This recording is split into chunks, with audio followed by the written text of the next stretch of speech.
Ikifika huko unakuta kwamba kuna kitu labda angikifanya out of respect, lakini anaenda kusema kwamba labda anifanya, unaona kabisa ni intentionally, hata kama kufanya intentionally mtu anafanya nini sasa, hautapost ile kitu tu haraka zinapita natoka. No. Yaani mwanaume ni mtu anapenda kusema kwamba mtu amejutia kweli kikosa yake, asifanye tena.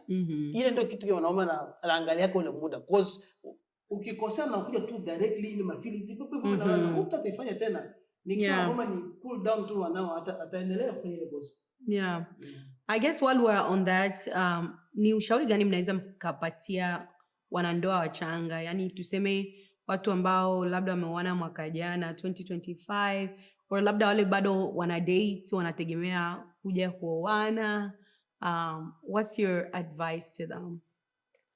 So, I have said it and I will say it again.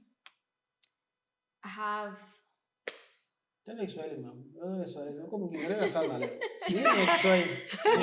yani ni kitu naweza nikasema, nilisema na nitaendelea kuisema, ile ya kuwa na standards, kuwa na uwazi kubitu vyenye unataka.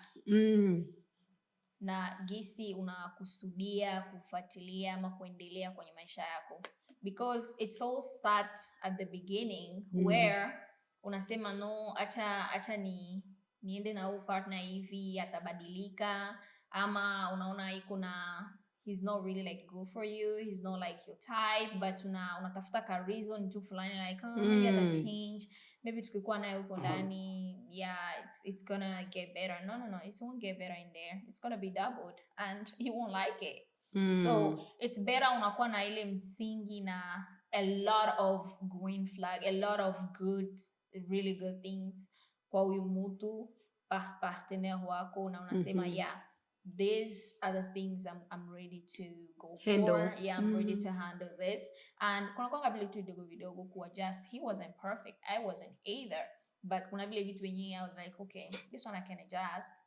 This one we can, out of love, out of, because mtu perfect hajawahi kuwa na hatawahi kuwa.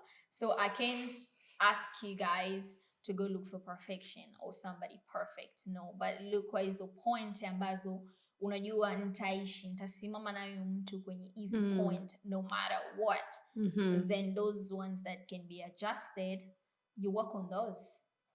So that's one of the main one I can say. Mimi napenda kushauria watu ambao hawajaoana. Nianze kwa na wale watu hawajaoana. Ndugu zangu, kipindi mko kwenye relationship, kipindi mnajua kwamba mko kwenye uchumba ni ndoa automatically. Msiishi kuishi kwamba huyu mtu anza kafanya hivi au anafanya hivi, unachukulia kitu kidogo.